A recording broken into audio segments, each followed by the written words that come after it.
4 years ago, I made the film 2016, Obama's America,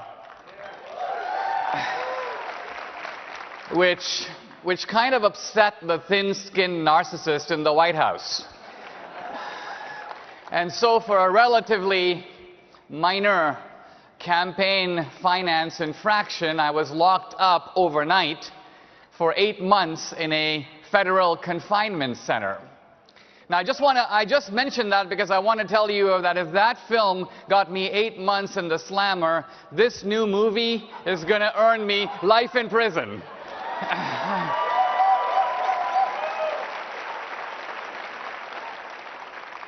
Look, it's time to take the gloves off, and as you got a glimpse from this film, it is a sordid history of the Democratic Party from the very beginning all the way through Hillary. The Democrats want us to believe that the party of equal rights and human rights and civil rights. The truth is, the Democrats are the party of slavery and Indian removal, of broken treaties and the Trail of Tears. They're the party of segregation and Jim Crow and lynching and the Ku Klux Klan. They're the party of Japanese internment and opposition to the Civil Rights Act of 1964 and the Voting Rights Act of 1965 and the Fair Housing Bill of 1968. This is their actual history.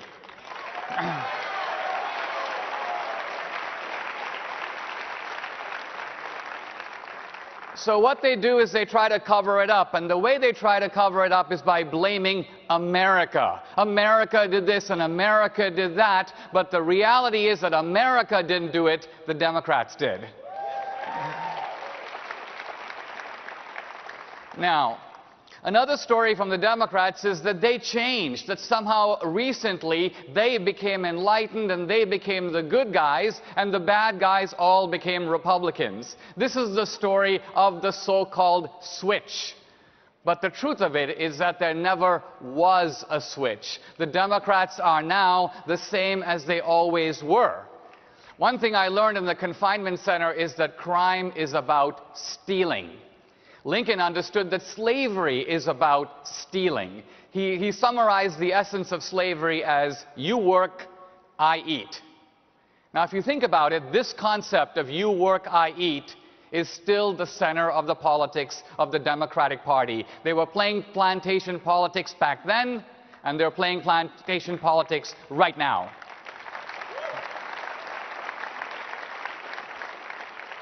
Now look, we're going to release this film the week of the Democratic Convention toward the end of July.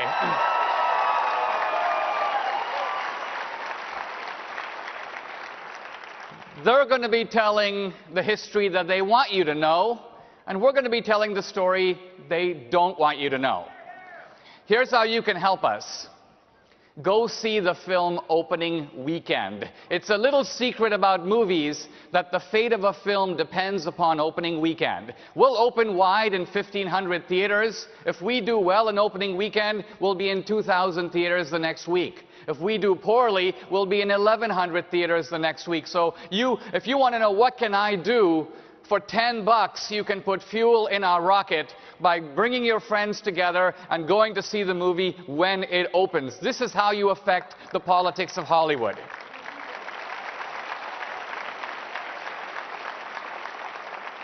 Now, that being said, I'd like to introduce Mary Catherine Ham, who's going to be our moderator for the next panel on Hollywood and education.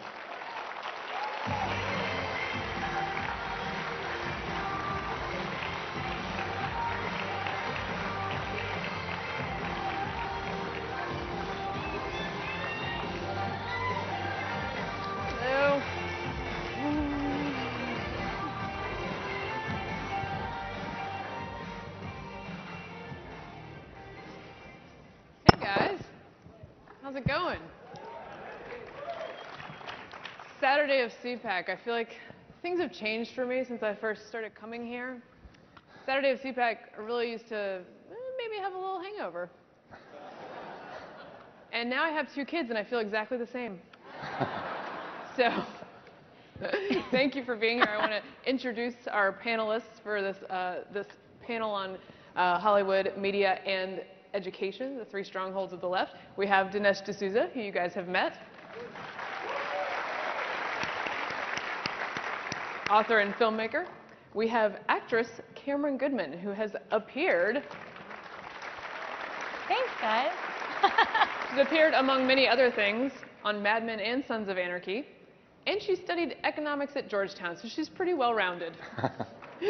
We have Mark Hemingway, senior writer at the Weekly Standard. And we have me, who has watched a lot of TV and movies. So, got this thing figured out. I want to start out by saying, as conservatives, certainly we look at culture and higher education and we say, yeah, we're pretty outnumbered, right? But I don't want to just complain about it. So I wonder if you guys have some thoughts on what are some high points for us in pop culture or in higher education that you're seeing at the moment. I'll start with Mark. Well, I think you're seeing the crumbling of a lot of institutions in part because they have become overwhelmingly liberal and imbalanced.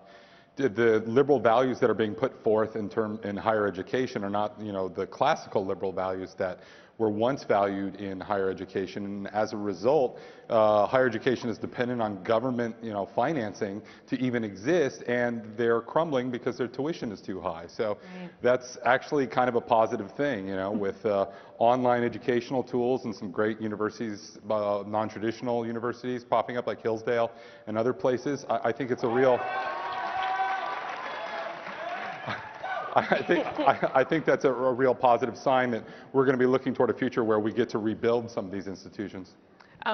Cameron, I just want to say, between Stacey Dash, who appeared in Clueless, and you, who appeared in the reboot of 90210, 16-year-old Mary Catherine is so pumped to be here right now. She's so jealous of me. Let me ask you about sort of how you got your start in Hollywood and what are ways that other folks could get their start or see more high points and more folks like you out there? Okay, so I have good news and bad news. Wow, my mic's really loud, so I'll whisper. I'm usually quite loud.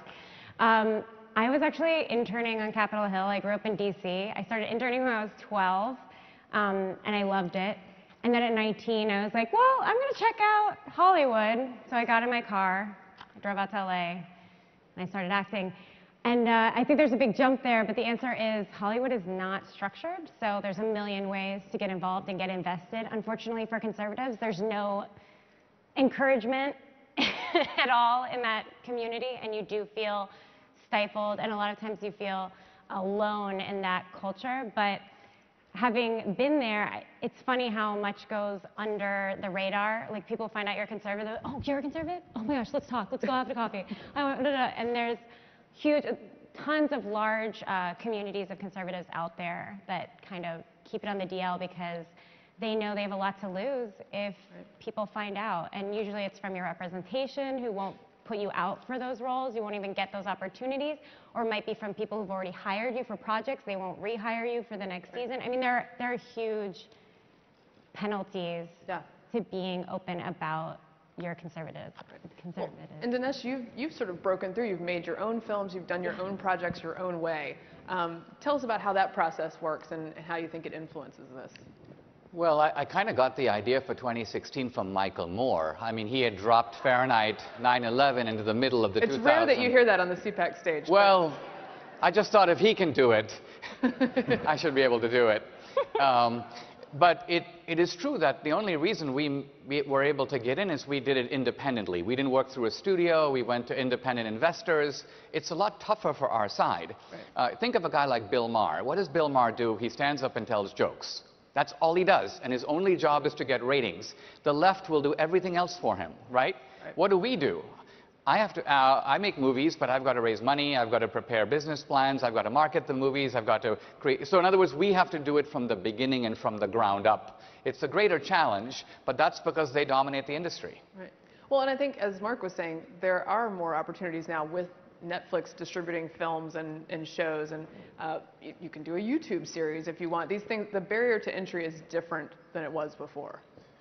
Right, I think that's exactly right, and then the important thing is you have to capitalize on that. I think that, we say this a lot, but the reason why liberals dominate a lot of these institutions is, frankly, that they show up a lot of the time. conservatives don't always go to conservatives go to Hollywood and they don't be, out and proud about it necessarily because they want to succeed in their given field. Academics keep their mouths shut about their beliefs because they want to get tenure. We need to, stand up, and, either hang together or because we're doing a pretty good job of hanging separately at the moment. Right, it's true. And I do think there is an issue where when somebody sticks their neck out, we don't always catch them when they fall. I mean, the Democrats just, like piranhas in the water, immediately demolish whatever point or whatever great idea they had to contribute. And it really is our responsibility as other conservatives, if we want that change to take place, we really need to go out of our way to support them when we see them making strides. And when you're in a creative community or out in Hollywood where you are going to be outnumbered, what are other types of networking you can do, basically? That sort of like, let's not worry about the politics at the moment and let's hook into other areas and find your people. Like, do you see what I'm saying?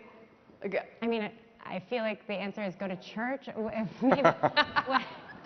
I like it. Okay, that's good. But in that vein, there actually is a huge movement of the church scene in LA. It's a huge revival. I mean, my church was so full. We had 3 sessions a day. People were standing outside listening to the sermon on speakers. So I mean, there certainly are a lot of... Well, and it's funny you mentioned church because there's one thing I want to talk about because when we talk about, institutions being destroyed by liberals and we talk about the usual suspects, media, Hollywood, higher education, but one thing that nobody talks about, for instance, is that starting in the 1960s, liberals also did their long march through mainline Protestantism and a lot of other, valuable religious institutions now to the point where the religious infrastructure in this country isn't what it once was. We used to have a lot more weekly churchgoers and that's been very bad, I think, for our body politic and very bad for certainly, conservatism as well. So that's one thing to keep in mind too when we think about institutions because a lot of these churches, even if they're dwindling in size, still are very influential and they have very overtly political agendas that I think are frankly contradictory to their theology. Mark is making this very important point that we have been narrowly focused in one corner of the battlefield on politics. Right. The left has recognized the larger they've taken control of the big megaphones of our culture. And ultimately, we have to fight back there. Now, with the universities, which you mentioned earlier, it seems to me there's a technological opportunity because the universities are hampered not so much by the fact that they're left-wing as by the fact that they cost a preposterous amount of money. Right. And so this is a time where if we can, in effect, we don't have to retake the campuses. We can't do that. We'd have to build 300 colleges. Right. But if we can build the academic iPhone, i.e. if we can build a way to deliver educational services at a fraction of the cost, we will wipe out that entire industry.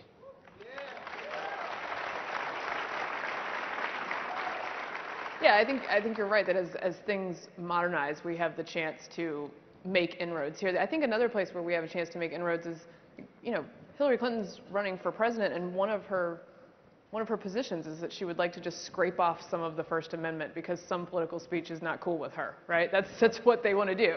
And on campuses, you see over and over again, they're not huge fans of speech that they disagree with. And I think we have an opportunity, perhaps as conservatives, to say, yeah, we're not the school marms. We're not the ones tisking you on the things you watch. I remember, I think it was University of Michigan, was like, No to American Sniper. Just a totally mainstream blockbuster film about American troops.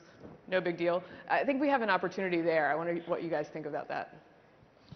I think there's absolutely an opportunity. I mean, I didn't become a conservative because I didn't want to have any fun. And more to the point, if being counterculture is cool, well, who's counterculture right now? Right. I mean, and when you think of it exclusively in speech terms, there is power in being able to say the things that should not be said. Now, obviously, that can go into some dark territory, as we've learned in recent months. But it is very true that the person, standing in a room full of people telling lies that is telling the truth is all of a sudden going to become somebody who's very powerful and influential. And I think that we need to recognize that and use that power responsibly. You mentioned the word cool, and I think that the reason the left monopolizes cool is that they have... Hey, speak for yourself.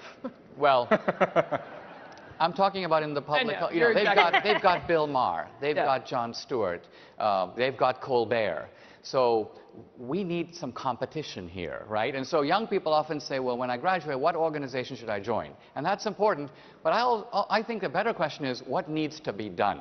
Like, here's a marvelous opportunity for young people in the world of comedy to take the ideas of conservative politics and translate them into a language that young people find not only amusing and entertaining, but informative. Yeah.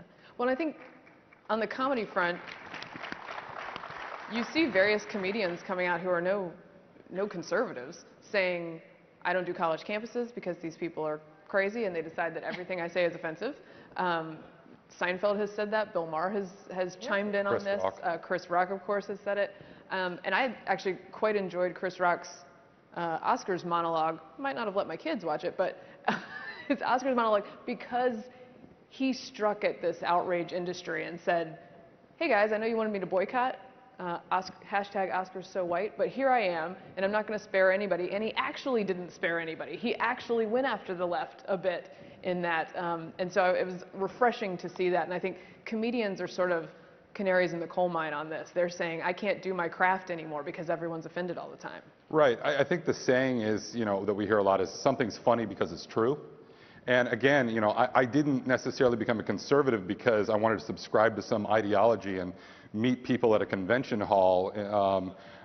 I did it because I thought this best embodied what I recognize as the truth. Right. And I think that that's the way to look at it. And the problem is I do think that because conservatives have been marginalized, a lot of our views get contained within conservative institutions, right, and don't branch out into the larger, more influential institutions. So I think the key is to, you know, be fearless, recognize that you're speaking the truth, and then get out there.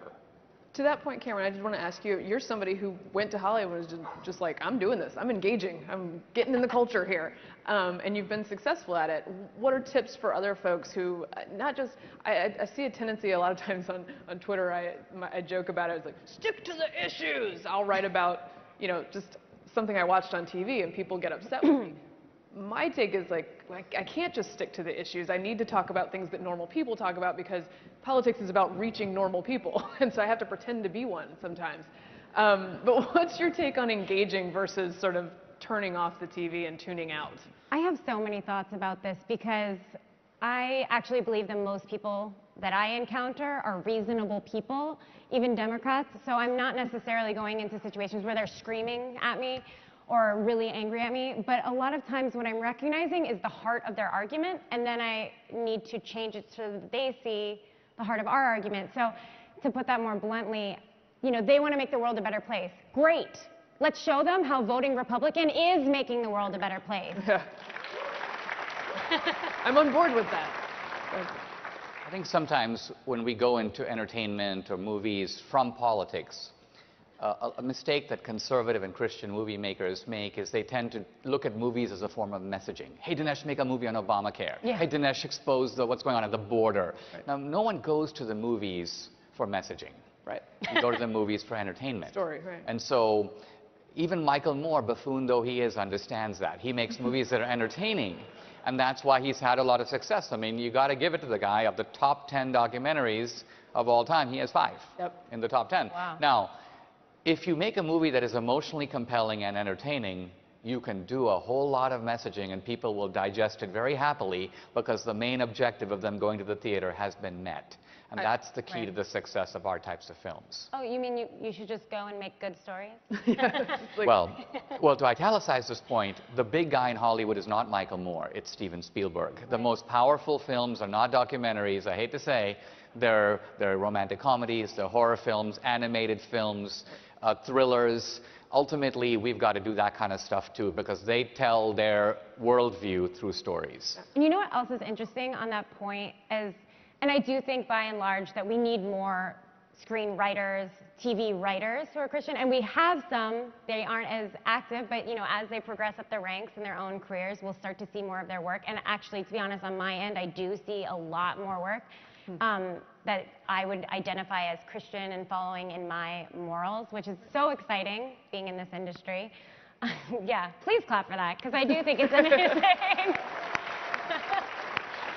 But it's shocking to me. The messaging can come in one line. Yeah. The message can come in a laugh at the wrong place. And I was in an audition the other day, and I realized, this is actually, that's an exaggeration. It was probably 2 years ago, but it was a huge show. It was a great audition. I was doing great. And there was a joke at the end of the scene that made fun of God and made fun of people who believe in God. And I had that moral crisis of, am I going to stand up to the machine? Am I going to make this joke? Yeah. And I even omitted the joke. And then the casting director sits there and goes, actually, Cameron, can you make the joke? And it was that moment where I was just like, oh, it's all coming down to this, huh? And I was like, actually, you know, I know that's what it was supposed to say. I just thought it was offensive. And I didn't want to say it.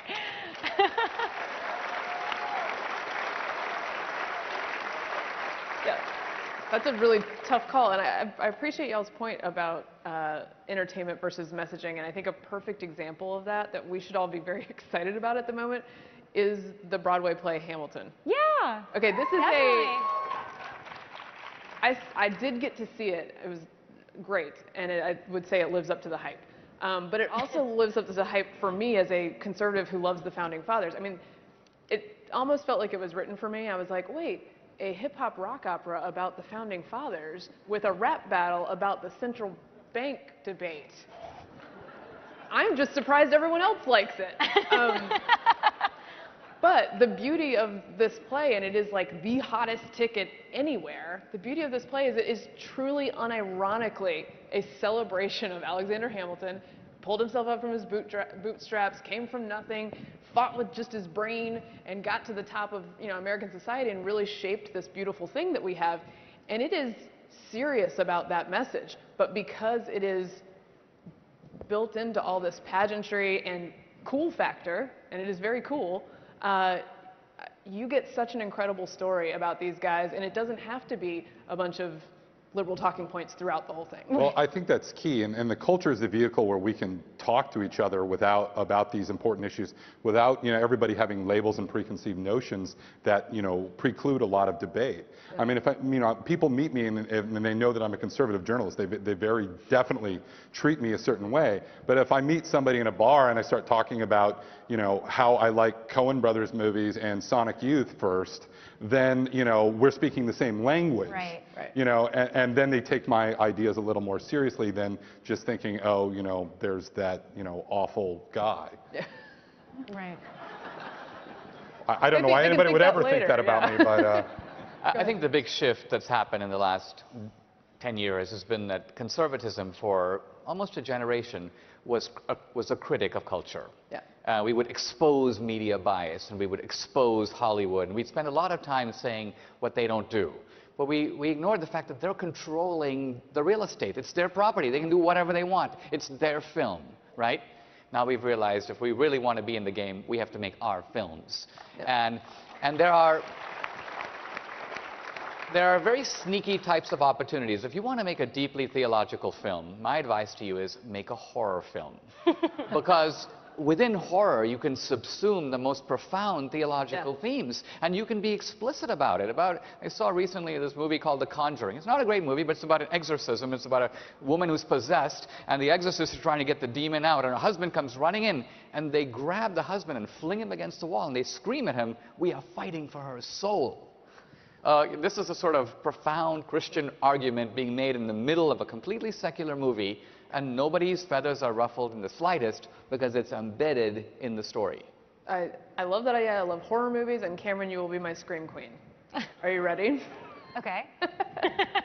No, I think it's really exciting how the landscape is changing, and I love the points you guys are making about just go out and make things, tell stories. I think that's something that often conservatives have not been great at doing, connecting at the heart and telling those stories, and we have plenty of stories to tell. So I actually think comedy is just as potent, because I think people let you get away with anything when you're funny. Everybody knew that in high school who could just say the worst things and people still loved him. Yeah. And you were like, what? This guy's terrible. I mean, it's really amazing because you think about all of the films that are like classics that they made a couple of decades ago that you literally could not make today. I mean, Blazing Saddles actually has a lot of profound things to say about race relations, and you could not make that movie today. And I really think that, on some level, people have to be thinking, why is it we can't say these things? And is it toxic that we can't just, be honest about everybody's feelings and laugh about it? Well, I look forward to finding ways to say those things, finding ways to tell our stories, and I want to thank all of our panelists for being with me today. Dinesh D'Souza.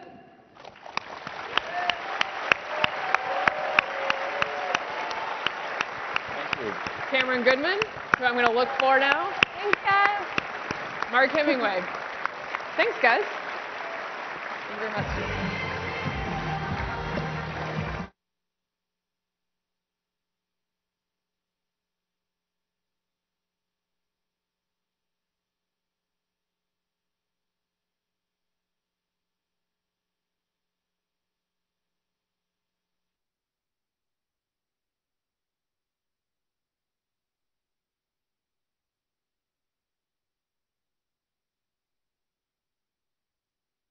It is my distinct privilege to serve as your moderator this evening and to introduce you to the topic that we will be considering. Before we get underway, however, I would like to ask you all to locate the nearest emergency exits and to silence all cell phones. Please note that flash photography is strictly prohibited, but our participants would like to encourage you to take photos and share what you are seeing on social media sites. After all, when individuals like Bill Ayers and Dinesh D'Souza get together for an evening of discussion, there is sure to be much to talk about. The focus of our debate tonight has to do with the nature of America and its meaning in the world today. We will be asking our participants for their thoughts on what makes America the unique place it is and how it has both succeeded and failed in living up to its own ideals.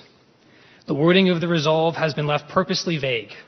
Our hope is that by allowing our speakers to engage with each other's ideas freely, we can take up the central question more fully and explore it in all of its related social, economic, and political forms. Part of what will make this discussion unique is the background and pedigree of its participants. In truth, one will be hard-pressed to find two Americans whose stories and politics are more different. On the right, we have Dinesh D'Souza, a member of the class of 1983 here at Dartmouth, and a critically acclaimed author and political commentator. Born in Mumbai, India, he had a 30-year career as a writer, scholar, and public intellectual, and has been called one of the nation's most influential conservative thinkers by the New York Times Magazine.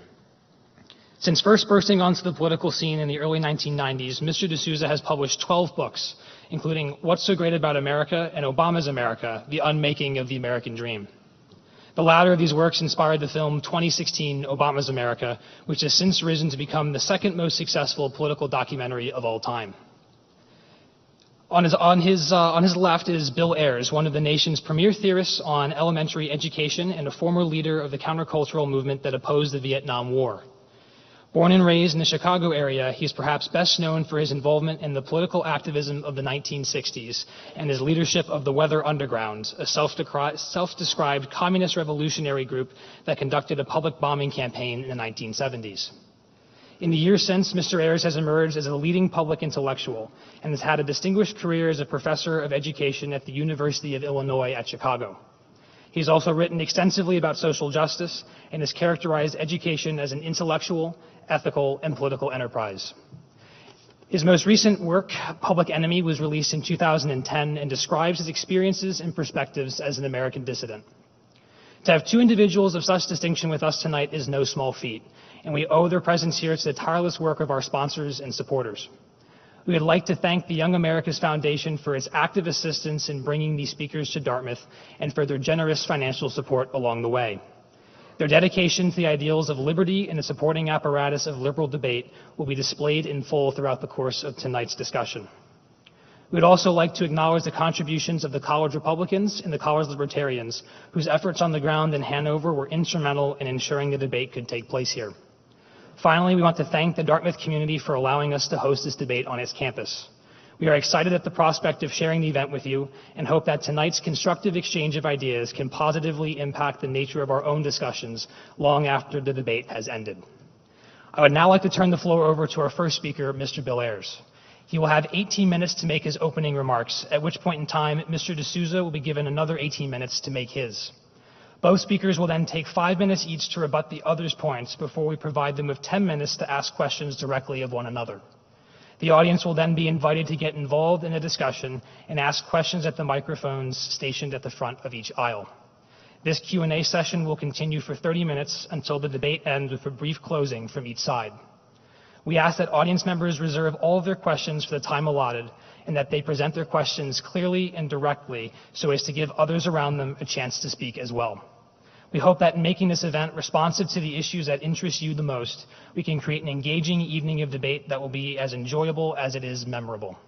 And so, without further ado, I yield the floor to Mr. Bill Ayers and thank both of our speakers for participating in this forum. Mr. Ayers?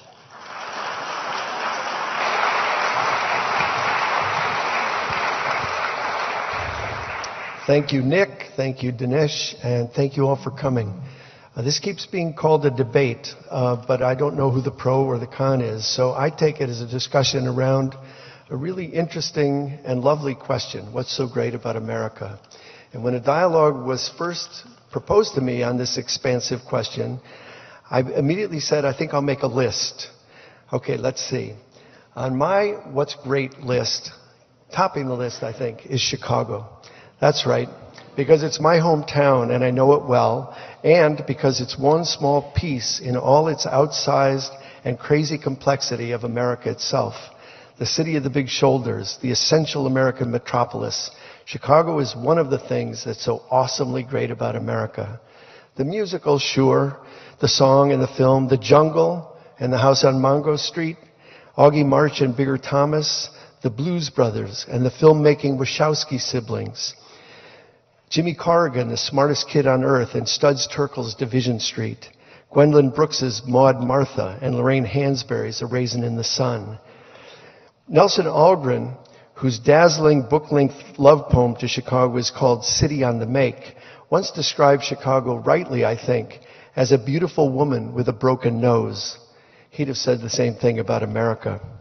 So great. And there's more, of course. Lake Michigan, the vast inland sea now under siege from cataclysmic climate change, the massive inviting prairie that fires our imaginations and beckons us toward the far horizons, and the Chicago Cubs, who teach us humility and perseverance.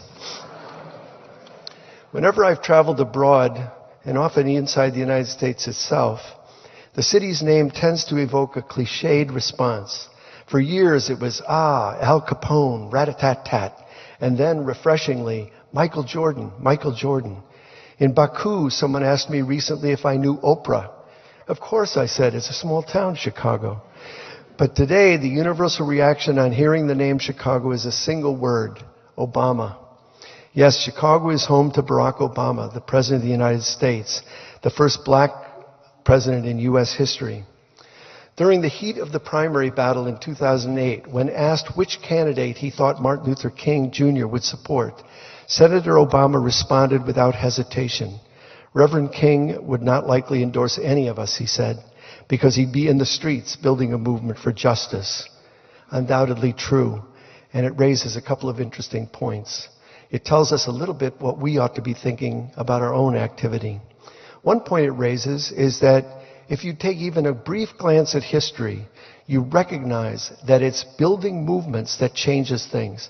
Lyndon Johnson, who passed the most far-reaching civil rights legislation since Reconstruction, was never part of the Black freedom movement.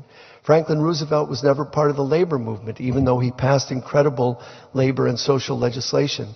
And Abraham Lincoln never belonged to an abolitionist party. Those three presidents are remembered because of fire from below. And that's what we ought to be concentrating on. When you think about political power, often we think about the White House, or we think about the Pentagon, or we think about that medieval auction house that we call Congress. And we think that's where power lies. But the reality is there's also power in the neighborhood and the community, the workshop, the factory, the mill, the classroom, the university, the high school. Power is there too, and that's the power we have access to. Too often we spend our time staring at the sites of power we have no access to. But in a democracy, we can't wait passively wondering what the king has in mind for us. We aren't his subjects because we are the sovereign, the collective authority, and we have the opportunity and the responsibility to enact our sovereignty every day.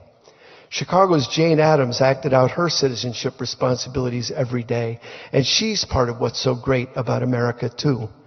Socialist, feminist, lesbian, pacifist, Addams established Hull House in 1889, and with the intrepid group of crusading women, went on to create the first juvenile court in the world, which freed children from adult prisons and poorhouses, the first playground in a city park, the first public kindergarten in America, an end to child labor, and 1,000 other projects and reforms.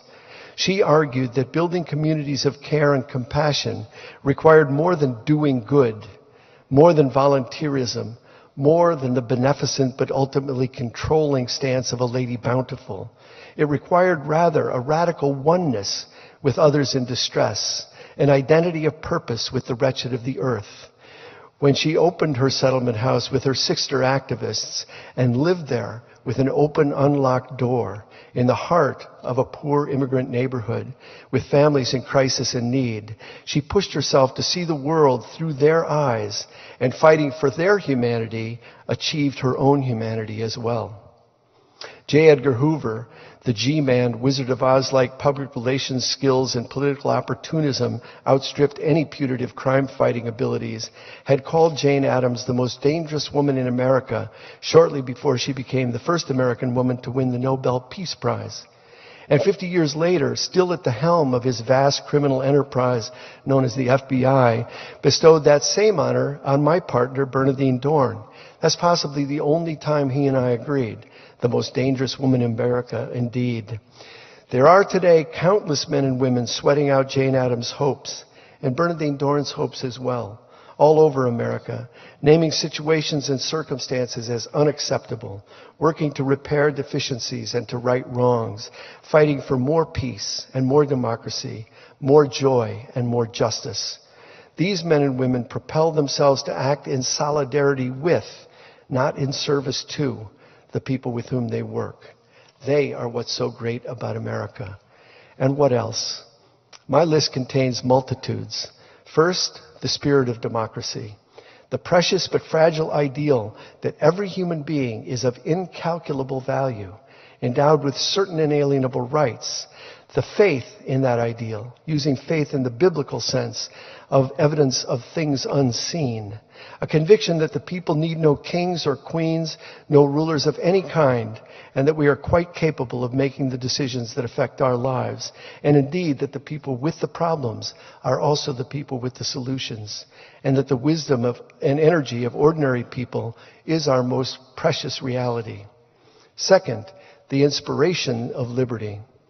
The aspirations toward liberation, the belief that all human beings ought to be free to invent and reinvent ourselves, to shape our identities in every sphere of our existence without the oppressive and traditional constraints of king or court or church or howling mob. And whether we are concerned with our social character or our politics, our manners or our sexual practices, we can resist convention and strike out on a path of our own choosing, even of our own making. And third, the pursuit of social justice in large and small matters. Like any compelling and layered term, social justice isn't easily or neatly defined because it's not so much a point of arrival for a specific destination as it is a longing, a journey, and a quest. It's that ceaseless striving by human beings in different places, in different times, under vastly different circumstances, and pursuing a range of strategies and tactics and tools for greater fairness, greater sustainability, equity, recognition, agency, peace, and mobility. These three themes, democracy and liberty and justice, like love, are generative. The more you have, the better off you become. The more you give away, the more you have. And they are clearly dynamic and unfinished themes, pulsating with the uncertainties and chaos of life. None is static or fixed or simply instrumental. And yet each is made more vital and unrestrained when encouraged and assisted by the arts of liberty, and specifically by a small but mighty phrase easily embraced by the humanities: I wonder. It's not the known, after all, that propels people out of bed and out the door. It's not the taken for granted that prods us up the next hill or onto the next challenge.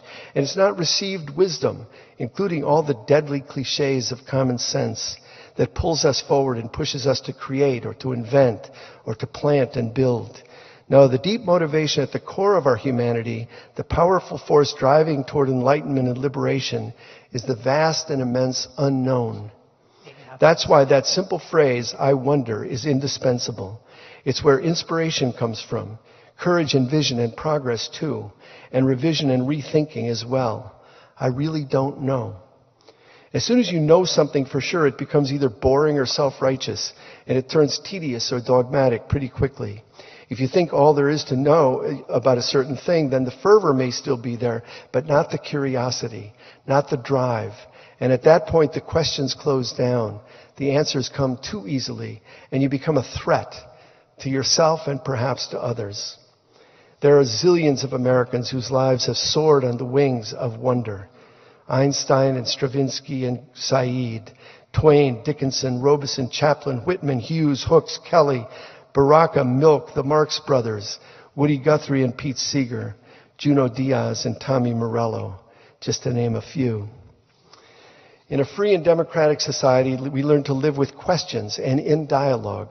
We learn to speak with the possibility of being heard, and we learn simultaneously to listen with the possibility of being changed.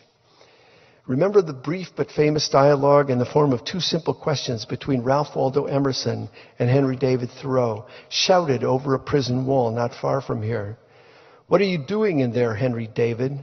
Emerson asks his incarcerated friend, locked up for refusing to pay taxes to a war-making state, a slave state. And Thoreau responds, "What are you doing out there?"